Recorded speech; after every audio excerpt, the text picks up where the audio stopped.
오늘도 하나님께서 우리 시흥 제자교회 가운데 놀라운 축복, 그리고 또한 영혼의 구원의 열매, 또 우리의 삶 가운데 하나님의 형통의 역사하심이 놀랍게 열매로 나타나게 될 줄 믿습니다. 자, 오늘 제목이 오른손이 하는 일 왼손이 모르게예요. 아마 여러분들이 많이 이 말씀의 내용을 알고 있을 것이고, 또 여러분 많이 또 이제 이런 문구들을 아마 책이라든지 또 매체라든지 어디를 통해서도 많이 아마 그냥 살면서 많이 경험을 했을 거예요. 들어봤을 것이고, 교회가 이 땅에 존재하는 이유, 그리고 그리스도인이 이 세상에 존재하는 이유, 또 그리스도인 내가 이 세상에 살아가는 이유, 이 세 가지 질문에 대한 답은 다 같아요. 그러니까 교회가 이 땅에 존재하는 이유도, 그리스도인이 이 세상에 존재하는 이유도, 또 그리스도인 내가 이 세상을 살아가는 이유, 여기에 대한 답은 다 같은데요. 그거는 바로 세상에 무언가를 주기 위해서예요. 그 무언가가 뭐냐? 바로 복음입니다. 그러니까 복음을 주기 위해서. 아니, 사람들이 복음을 필요로 하지도 않는데, 세상이 복음을 필요로 하지 않는데 우리가 그걸 굳이 줘야 되는가? 주려고 애써야 되는가? 세상이 그거를 느끼고 있지 못할 뿐이고 알고 있지 못할 뿐이지, 이 세상은 정말 복음이 필요해요. 왜냐하면 복음만이 사람들을 구원할 수 있는 하나님의 능력이거든요. 그래서 복음만이 사람들에게 행복을 줄 수 있고, 복음만이 이 세상을 하나님의 나라로 만들 수 있는 능력이기 때문이에요.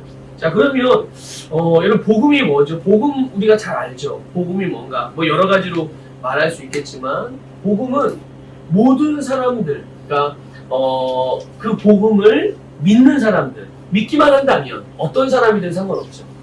뭐 성별도 상관없고, 인종도 상관없고, 성격도 상관없고, 뭐 MBTI 유형도 상관없고, 어떤 것도 상관이 없어요. 많이 배웠든 못 배웠든, 뭐 나이가 많든 적든, 어떠한 것들도 제한이 없이 누구든지 믿기만 하면 그 사람들의 그들의 죄, 또 그들을 둘러싸고 있는 사망의 저주, 또 사탄의 영향력, 그들의 인생의 모든 문제, 이것으로부터 구원하는 하나님의 능력이 바로 복음이란 말이에요. 실제로 그들이 필요로 하고 있는 모든 것이 바로 이 복음 안에 들어있는 것이고, 근데 세상은 그것이 어디 있는지 알지 못하기 때문에, 또 잘못 알고 있기 때문에 그 해답을 복음에 찾지 않고 엉뚱한 데 가서 찾는 거예요. 네. 물이 필요하면 물이 있는 곳으로 가야 되는데, 물이 아니라 다른 음료수가 있는 데로 간다고 생각을 해보세요. 물이 필요한 건데, 예? 여러분 그거 아세요? 물이나 음료수나 비슷한 거 아닌가요? 이렇게 생각할 수 있지만, 물 대신 음료수로 물을 대신하고 살아가잖아요? 그럼 몸에 병이 옵니다. 당뇨가 오든지 뭐가 오든지 하여튼 병이 와요. 물을 안 먹고. 그러니까 같은 액체잖아요. 같은 액체인데도 불구하고 그냥 일반 우리가 마시는 물이 아니라 음료수로 물을 대신하면 그냥 지금 당장의 갈증은 해소할 수 있고, 당장에 뭔가는 문제가 이렇게 드러나진 않는데요. 이거를 한 달 동안 물 대신 음료수를 마시고 1년을 물 대신 음료수를 마시면 몸이 건강에 완전히 문제가 생겨요. 그래서 제가 내가 직접적으로 경험한 건 아닌데, 저희 고모부님이 한동안 음료수를 많이 드셨었거든요. 근데 음료수를 많이 드시니까 몸에 이상이 생기신 거예요. 그래가지고 그냥 어느 날부터인가 음료수를 안 드니까 주스 같은 거 있죠. 오렌지 주스 같은 거. 그런 걸 많이 드셨었는데, 오랫동안 한 1년, 2년? 그걸 이제 많이 드신 거예요. 근데 물도 같이 이제 드신 거긴 하지만, 많이 드셨는데, 몸이 이상하게 안 좋아지고, 체력도 떨어지고, 몸에 자꾸 잔병치레가 많아지고, 그래가지고, 어느 날부터인가 그냥 생각에 음료수를 아예 안 먹고, 물을 그냥 대신 마시신 거예요. 그런데 물을 마시고 한 6개월 정도? 6, 7개월? 그 정도 지나니까 몸에 그동안 생겼던 이상들이 저절로 그냥 이렇게 없어지고 회복되어지는. 그러면서 이제 고모님이 저에게도 말씀을 그 주변 가까이 있는 사람들에게도 이야기를 해주셨어요. 잔병치레가 많고 자꾸 감기, 면역력 떨어지고 감기 자꾸 걸리고 자꾸 이제 몸살 걸리고, 이런 사람들 음료수만 안 먹어도 물만 잘 먹어도, 물로만 대신 잘 먹어도 그런 면역력을 증가시킬 수 있다. 이렇게 얘기를 하시는 그런 것들을 제가 들었거든요. 그러니까 이런 거예요. 사람들이 진정한 행복과 삶의 문제들에서 좀 해결해 보기 위해서 어떤 사람은 돈이 그걸 해결해 줄 수 있을 줄 알고 돈을 찾고, 또 어떤 사람은 사람이 그런 걸 해결해 줄 수 있을 것 같아서 이런 사람 저런 사람 만나고 거기에서 찾고, 또 어떤 사람은 공부, 그래 많이 공부하고 많은 지식과 정보를 가지면 이런 난 인생에 성공할 수 있어, 이렇게 해서 이제 공부와 지식을 쫓는 사람이 있고, 어떤 사람은 스스로 자기 확신을 가지고서 긍정적인 생각을 하면 무조건 그래서 요즘 유튜브 보니까 그냥 자기 전에 막 한 15분 정도 막 긍정적으로 자기 이렇게 북돋는 그런 막 음악과 그런 메시지를 자기 스스로 자기 암시하는 것도 많이 나오고, 하루아침에 우리 큐티 하듯이 말씀으로 우리의 영혼을 먹이듯이 그렇게 그냥 일반적인 좋은 생각을 먹여서 좋은 생각을 막 가지면서 하루 시작하면 뭐 하루에 우리의 인생이 달라진다, 뭐 이런 엄청 많더라고요. 그런 게 또 그런 거를 듣는 사람이 또 엄청 많은 거야. 근데 그런 걸로 자기의 진짜 인생과 영혼의 문제들을 해결할 수 있을 줄 알고 그러지만 실제로 그 모든 것의 해답을 하나님이 이 복음 안에 두셨거든요. 그래서 복음을 믿기만 하면 그들이 구원받을 수 있는 하나님의 능력이 되어지는, 이게 바로 복음이란 말이죠. 그러니까 이 복음은 사람들이 영혼을 기쁘게 하는 정말 기쁜 소식인 거예요. 아픈 사람에게 병원에서 불치병이라고 그러고, 또 이제 뭐 살 날이 얼마 안 남았습니다. 아니 평생 약을 먹어야 됩니다. 뭐 그래서 이제 좌절하고 힘들어하고 그런 사람에게 누군가가 나타나가지고 당신 건강해질 수 있어요. 3개월만 살 수 있는 게 아니라 당신의 원래 정해진 수명을 다 살 수 있어요. 지금으로부터 10년, 20년 더 너끈히 건강하게 살 수 있어요. 라고 그 방법과 대안을 가지고 와서 알려주면 그 사람에게는 어떤 마음이 들까요? 정말 흥분되겠죠. 정말 내가 살 수 있다고요? 자식이 너무 아프고 자신이 너무 인생에 실패를 해가지고 좌절 가운데 캄캄한 방에서 나오지 못하는 그런 자식이 있는 부모에게 당신의 자녀가 정말 새로운 삶을 살 수 있어요. 희망을 가지고 살 수 있고 성공할 수 있는 비결이 여기 있어요. 라고 그 방법을 가지고 알려주면 이 부모가 얼마나 거기에 대해서 막 소망이 생기겠어요. 그렇죠? 바로 그렇게 그 10년 가운데 기쁨과 그 심령을 막 끌어오르게 해줄 수 있는 그것이 바로 기쁜 소식. 그게 복음이에요. 그러니까 복음 안에 세상의 모든 사람들이 찾고 있는 인생의 모든 문제, 고민, 궁금증, 여기에 대한 해답이 다 들어있는 거예요. 자, 근데 우리는 그럼 이 복음을 어떻게 나눠줄 것인가? 이 복음을 어떻게 나눠줍니까? 우리가 복음을 말로 나눠주기도 하고, 또 우리의 행동과 삶을 통해서 나눠주기도 하죠.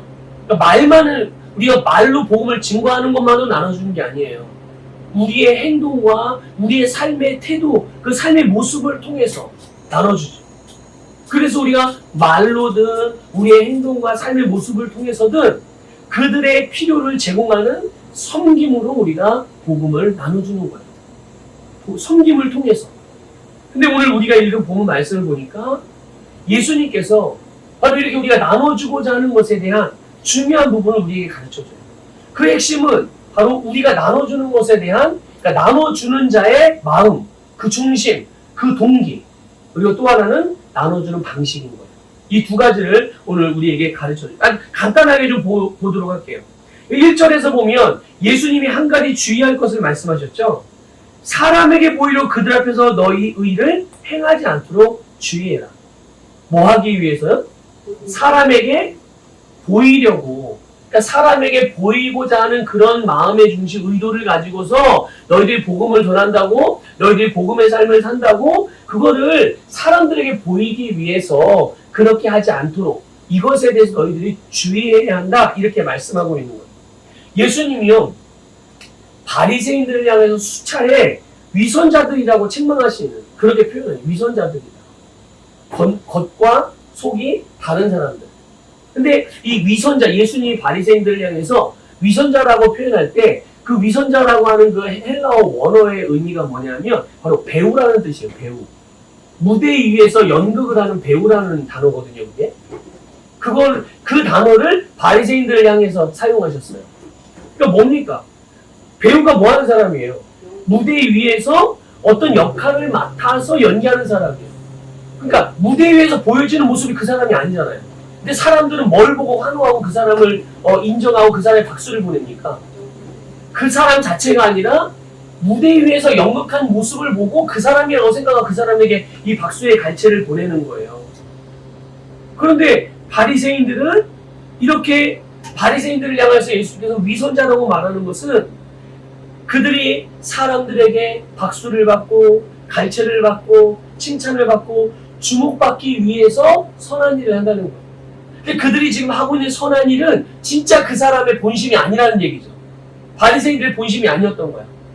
바리새인들은 원래 어떤 사람입니까? 율법을 철저하게 지키는 사람이에요. 정말 철저하게. 근데 이 사람들이 율법을 지키고자 하는 그 마음의 중심이 뭐였냐는 거죠. 물론 처음부터 그러진 않았을 거예요. 처음부터 그러진 않았을 건데 원래 율법을 지키는 이유는 뭡니까? 왜 사람들이 말씀을 지키죠? 말씀을 왜 말씀에 순종합니까? 그게 하나님의 뜻이니까. 하나님께서 우리에게 행하라고 하신 말씀이기 때문에 그래서 우리가 하나님의 말씀에 순종을 하는 거예요. 하나님이 나의 하나님이고 그분이 천지를 창조한 창조주이고 세상을 모두 다스리는 왕이시고 또 그분은 우리를 인도하시는 목자이시기도 하고 우리는 그분의 양이기도 하고 그래서 우리는 그분이 말씀하신 대로 살면 우리에게 하나님이 주신 복을 우리가 누릴 수 있고 주님이 우리를 지키시고 그래서 우리 또 그분을 사랑하고 이래서 하나님의 말씀을 우리가 지키는 거잖아요. 그래서 하나님의 말씀을 따라 행하는 거예요. 바리새인들도 처음부터 그러진 않았겠지만 그래서 바리새인들이 말씀을 지킨다라고 사람들은 생각을 하는 거죠. 그런데 주님은 그들의 중심을 하세요. 왜? 하나님의 본성이 바로 겉모습이 아니라 중심을 보시는 분이기 때문에 그래요. 하나님이 보시는 방향성이 중심이기 때문에. 근데 가만히 하나님이 당신의 하나님의 본성을 따라서 주님의 본성을 따라서 바리새인들의 중심을 보니까 그들이 정말 사람들 앞에서 일주일에 2번씩 금식을 하고 또 일주일에 정해진 분량의 구제를 하고 또 기도하고 정해진 예배를 드리고 정말 철저하게 율법 중심으로 율법은 주님의 말씀이니까 율법을 잘 지켜나가고 있단 말이에요. 사람들은 그걸 보면서 야 신앙생활 저렇게 바리새인처럼 해야지 야 진짜 대단한 사람들이야 자기 먹을 거도 저렇게 11조 예물을 또 해서 주기적으로 정기적으로 구제도 하고 세상에 나는 한 끼도 굶는 거 한 끼도 못 굶는데 저 사람은 정기적으로 일주일에 2번씩이나 금식을 하고 막 이러니까 사람들이 얼마나 존경하겠어요. 그리고 그 바리새인들을 본받으려고 하고 또 그들이 하는 말이 얼마나 영향력이 있겠어요. 그런데 알고 보니까 사람들은 그렇게 알아서 바리새인들의 박수를 쳐주고 그 사람들 인정하고 정말 그러지만 실제로 바리새인들이 그 율법을 지키는 그 이유 그게 하나님의 말씀이기 때문이 아니라 사람들에게 인정받고 사람들에게 존경받고 사람의 칭찬받는 것이 좋기 때문에 그렇게 행한다는 것을 알고 있는 거죠. 그러니까 예수님의 눈으로 볼 때는 바리새인들은 배우밖에 안 돼요. 무대 위에서 특정한 그런 선한 일을 하는 역할을 맡은 배우. 근데 본심은 그게 아닌 거죠. 그래서 바리새인들이 사람들에게 이렇게 율법을 지키십시오. 이렇게 금식하십시오. 이렇게 기도하십시오. 아무리 말해도 주님은 그것이 결국은 위선 떠는 거라고 그렇게밖에 보이지 않는 거예요. 그러니까 말씀을 따라서가 아니라 사람들의 인정과 칭찬을 받기 위해서. 그래서 오늘 우리가 복음을 나누는 일 너무나 중요해요. 또 사람들에게 우리가 말로써 복음을 증거하고 또 우리가 어떤 선물을 통해서 또 사랑의 어떤 그런 삶을 통해서 실제적인 다른 사람의 어떤 필요를 채우면서 돕는 것 중요한데 그것을 하는 그런 우리의 중심과 우리의 마음을 다시 한번 살펴서 내가 왜 이 복음을 증거하냐 내가 왜 이 시흥 제작교회에서 개척 멤버가 되어져서 과연 여기서 우리가 이렇게 새로운 교회로서 하나의 주의 몸이 세워지는 이 일에 우리가 왜 이렇게 모이고 있는지 그냥 대부도인 안산서구교회에서만으로도 충분하잖아요. 그것만으로도 우리가 은혜 받을 수 있고 그것만으로도 우리가 하나님의 일들을 할 수 있다고 생각을 할 수 있는데 그럼에도 불구하고 우리가 이곳에 새로운 주님의 몸의 교회를 설립하고 이렇게 개척을 하면서 개척 멤버로서 함께 복음을 전할 대상들을 위해서 함께 중보하고 우리 다시 한번 말씀으로 스스로 이게 세워지는 이런 일들을 내가 왜 하고 있는가? 또 내가 누군가를 도울 때 누군가의 커피를 사고 누군가의 밥을 사고 누군가에게 사랑을 전하고 누군가를 위로하고 누군가에게 주님의 복음을 전하는 이 일을 통해서 우리가 과연 얻고자 하는 것이 무언가? 이런 부분들을 우리가 점검할 필요가 있는 것이죠. 예수님이 3절과 4절에서 말씀하시기를 오른손이 하는 일을 왼손이 모르게 그냥 은밀하게 하라는 거예요. 은밀하게 하라고 하셨어요. 자, 왜 그러냐? 하나님의 본성이 그렇기 때문에. 하나님의 본성. 아까 잠깐 제가 말씀드렸는데 하나님은 우리를 보실 때 사람의 눈이 보는 것처럼 보지 않으신다는 거예요.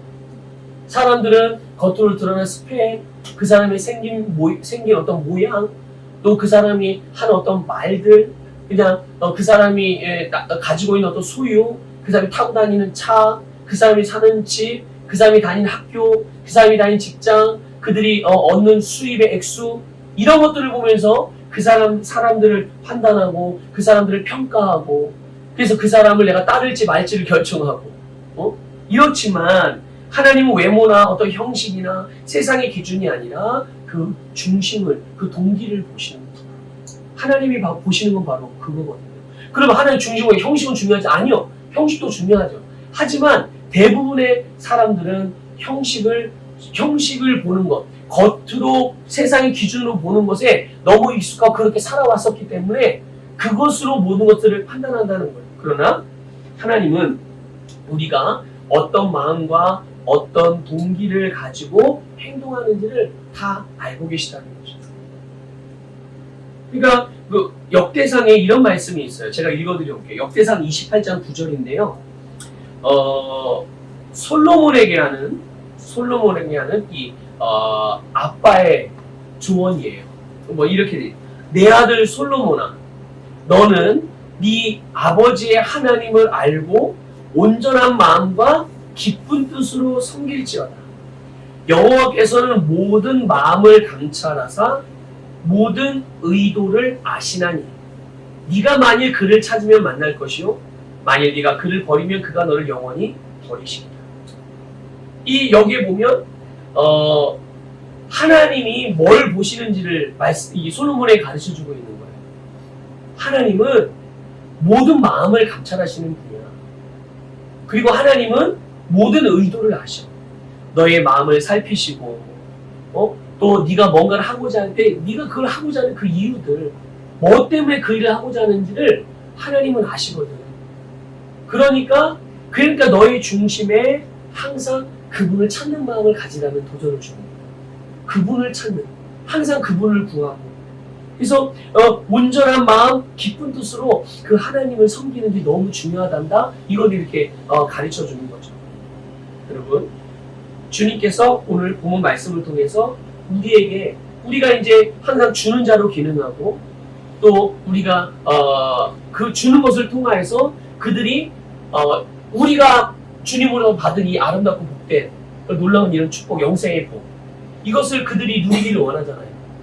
그 마음의 중심, 우리의 마음의 중심이 다시 한번 주님의 말씀에 순종하고 주님의 뜻이기에, 주님이 원하시는 것이기에, 또 우리가 주님을 사랑하는 것이기에, 우리가 그 일을 행하는 것임을 우리의 마음에 다시 한번 동기를 점검할 필요가 있는 거죠.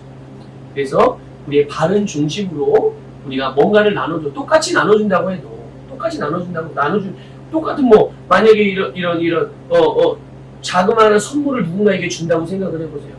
이 자그마한 선물을 누군가에게 줄 때 똑같이 주는 거지만 내가 이거를 이 사람에게 왜 주는지, 이 사람이 인정받고 싶어서, 아니면 다른 사람으로부터 착하게 보이고 싶어서, 만약에 내가 이거 준 것을 누군가 알아줘가지고 날 경계하면 막 나는 더 신나겠죠.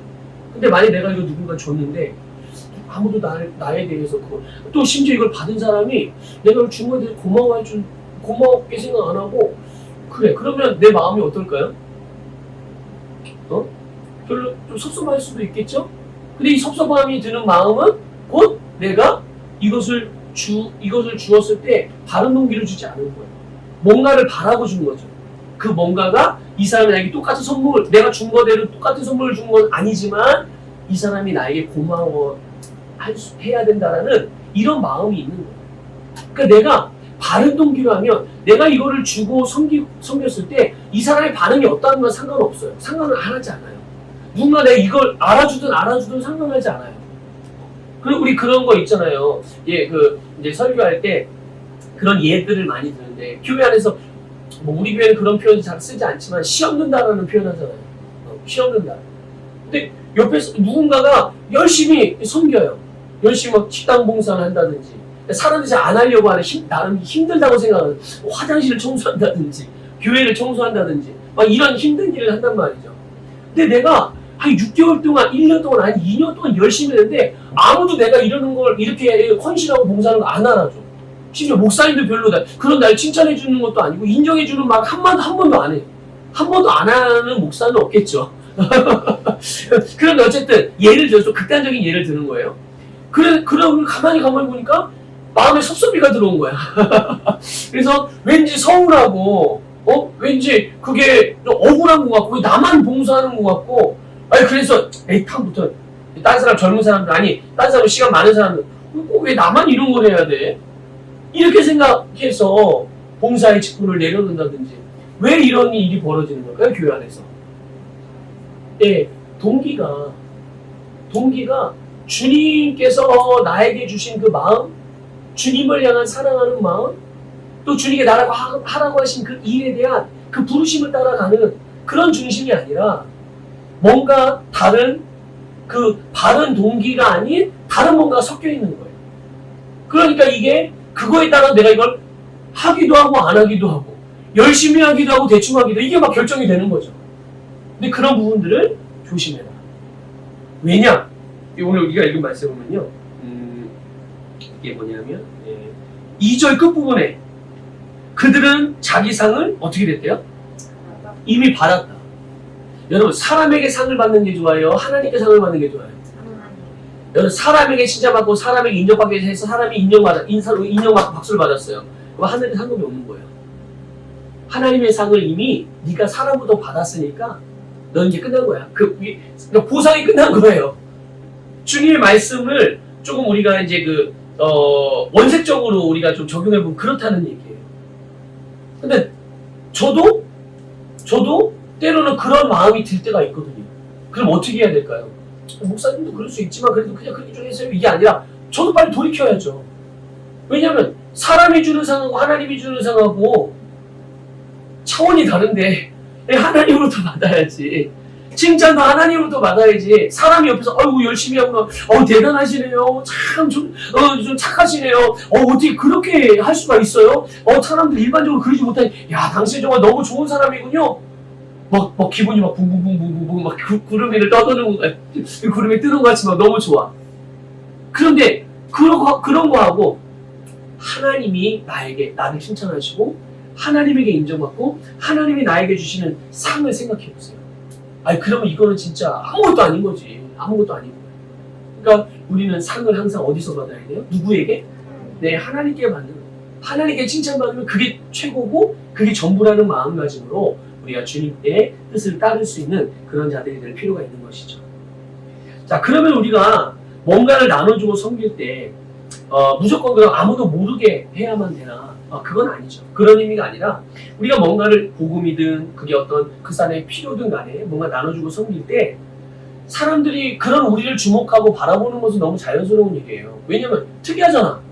그렇죠? 남들이 안 하는 일을 하잖아요. 그 사람들이 우리를 주목하고 바라보는 건 너무 자연스러운 일인데 중요한 건 뭐냐면 우리가 그런 다른 사람들의 시선, 그 사람들이 보나 안 보나 여기 자꾸 신경 쓰면 때는 그러잖아요. 그걸 우리가 쑥스럽게 여길 수도 있어요. 저도 자꾸 그런 게 있어요. 뭔가 이게 필요를 채우고 뭔가 도와주려고 할 때 누가 보고 있으면 되게 좀 쑥스럽고 그런 게 있어요. 그러니까 그걸 좀 멈추게 되는 경우도 있고 나중으로 미루게 되는 경우도 있고 근데 그럴 필요가 없다는 거죠. 근데 이게 이제 반대로 작용하면 사람들이 시선을 이상하게 하면 어떻게 되겠어요? 쑥스러운 게 아니라 내가 부끄럽고 또는 수치스러움을 느낄 수도 있는 거죠. 느낌으로는 내가 무시당하는 느낌을 당할 그런 마음을 가질 수도 있고. 그럼 어떻게 되겠어요? 이걸 하겠어요? 안 하겠어요? 안 하게 되는 거예요. 그러니까 그게 아니라, 그런 게 아니라 사람들의 시선의 유무라든지 그 시선이 어떤 좋고 나쁘냐 이런 거에 따라서 내가 나눠주고 섬기고 또 복음을 전하는 일들이 달라지지 않아야 된다는 거예요. 그런 우리의 동기, 그 의도, 그건 딱 두 가지죠. 하나는 주님께서 우리에게 그렇게 하라고 하신 일인 것이고요. 또 하나는 그들을 향한 우리의 사랑 때문에. 하나님에 대한 사랑은 당연히 마땅한 거고, 당연히 마땅한 거고요. 그들을 향한 우리의 사랑이 있기 때문에, 우리가 그들에게 사랑을 가지고 있기 때문에 그 사랑으로 복음을 나누고 그 사랑으로 그들에게 필요를 채워가는 거예요. 우리 이 두 가지 이유 때문에 섬기는 거예요.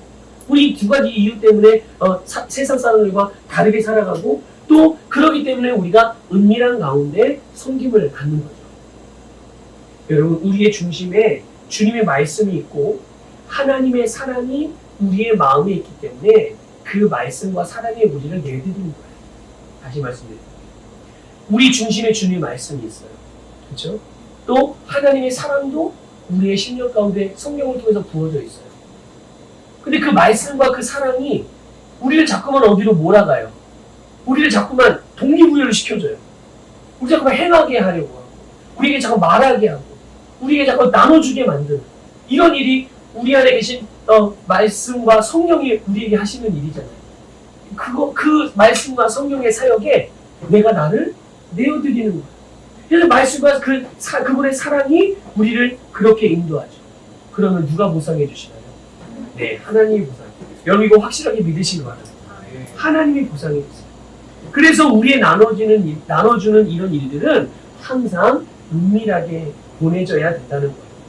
그래서 지금 본문 조금 아래 보면 이제 기도에 대한 부분을 이제 또 예수님이 말씀하세요. 우리 이거 본문 아니지만, 근데 거기 보면 그 은밀한 곳을 뭐라고 주님이 말씀하셨냐면 바로 골방이라고 말씀하세요. 골방. 기도할 때 시끄럽게 떠들고 막 밖에서 자랑하고 보이기 위해서 기도하지 말고 어디 가서 기도하라고 그래요? 골방이라고. 근데 그 골방이 어디예요? 골방이 여러분 우리의 마음이에요. 골방이 우리 마음입니다. 장소적인 어디 골방에 처박혀가지고 기도하라는 게 아니라 바로 우리의 마음이에요. 근데 여러분 우리의 마음은 어떤 곳이냐면요, 내가 가장 소중하게 여기는 것들을 간직하는 거예요. 소중하게 여기는 것들을 간직하는 곳이 우리의 마음이에요. 그렇죠? 그러니까 내가 만약 이거를 내가 소중히 여긴다, 이건 물건이잖아요. 이걸 내 마음에 이렇게 밀어넣을 수는 없는 거 아니에요. 그런데 이것을 소중히 여기는, 여기에 대한 진짜 중요한 가치가, 이게 어떤 사람에게는 이런 거예요.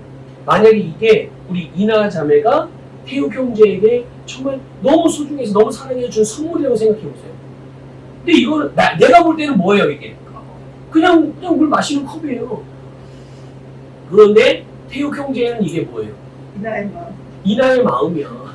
이나의 사랑이고 내가 사랑하는 사람의 사랑이에요 이게.